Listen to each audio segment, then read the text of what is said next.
if we turn our backs and spit in his face, is God still gonna bless the USA? The Ebola outbreak in West Africa in 2013 to 2016 is remembered for images of healthcare workers fully covered in protective suits, only able to work briefly due to the intense heat. With viruses like Ebola, good intentions alone are not enough. Proper protection is crucial for survival. The same is true with sin, the greatest threat to humanity. Since deadly viruses are usually contained and sin is still widespread, it is clearly evident that sin is more powerful than a virus. Both are deadly in different ways. So, how much more cautious should we be to avoid sin's influence? Yes, Christ has delivered us from the penalty and power of sin. Resisting the power of sin is a daily struggle. Greetings, Patriots. I'm Perry Green. Welcome to our God in America podcast. As the Apostle Paul begins his letter to the Christians in Rome, he relates how God gives up people to their immoral passions. Notice these three passages in Romans chapter 1. Verse 24 reads, "Therefore God also gave them up to uncleanness in the lusts of their hearts, to dishonor their bodies among themselves." Then verses 26 and 7. "For this reason God gave them up to vile passions, for even their women exchanged the natural use for what is against nature. Likewise also the men, leaving the natural use of the woman, burned in their lust for one another, men with men, committing what is shameful and receiving in themselves the penalty of their error, which was due." Verse 28, "And even as they did not like to retain God in their knowledge, God gave them over to a debased mind to do those things which are not fitting." Sometimes we ignore our Father's instructions and choose our own path, believing we don't need His guidance.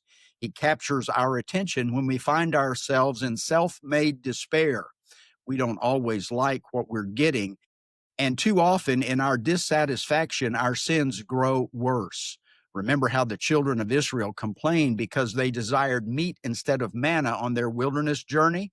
God gave them what they asked for until, as he said, it came out their nostrils, and he struck them with a plague in Numbers 11. When we look to Jesus instead of our sins or selves, we do well. The Lord said, "I have come that they may have life and that they may have it more abundantly." Too often, instead of climbing the Christ ladder out of our sin pit, we dig a deeper hole looking for new sins to fill the empty place in our hearts that only God can fill. The modern American culture discarded God and his inspired instruction. Most in our country are addicted to something: entertainment, drugs, tobacco, alcohol, or even sugar. Ultimately, we all cave to some form of sin. We look for more, thinking a new self-gratifying experience will satisfy the hunger. Do these verses sound familiar to you? Being filled with all unrighteousness, sexual immorality, wickedness, covetousness, maliciousness, full of envy, murder, strife, deceit, evil-mindedness.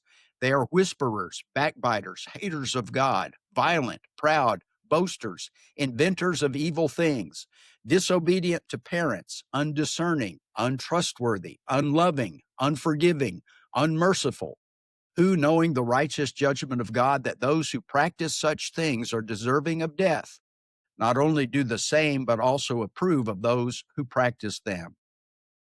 Our ancestors wisely understood the fallen nature of mankind. They knew that left unchecked, our sinful nature would render our Constitution invalid and our nation powerless. They knew we needed God in America and to be a moral and religious people, as John Adams described. Note these founders' quotes. First, George Washington in his first inaugural address. He said, "The foundation of our national policy will be laid in the pure and immutable principles of private morality." John Adams, "Statesmen, my dear sir, may plan and speculate for liberty, but it is religion and morality alone which can establish the principles upon which freedom can securely stand. The only foundation of a free constitution is pure virtue. And if this cannot be inspired into our people in a greater measure than they have it now, they may change their rulers and their forms of government, but they will not obtain a lasting liberty." Then his cousin Samuel Adams, Religion and good morals are the only solid foundation of public liberty and happiness. The rabbis counted the number of laws God gave Israel for their religious and civil practices and came up with 613. We don't need to amend the Constitution or create new legislation. We need to invite God to bring His word back to our country and instill it in the hearts of Americans, thus aiding and abetting His will, not sinful behavior. We can find our personal and national salvation by knowing Him and the power of Christ's resurrection. Well, thanks for being with us today. Please like, share, follow, and subscribe to our podcast. If you'd like to donate to our cause, please visit godinamerica.com. That's the word God, the letter N, America.com. As we close, let's keep the light of aiding and abetting God's will burning.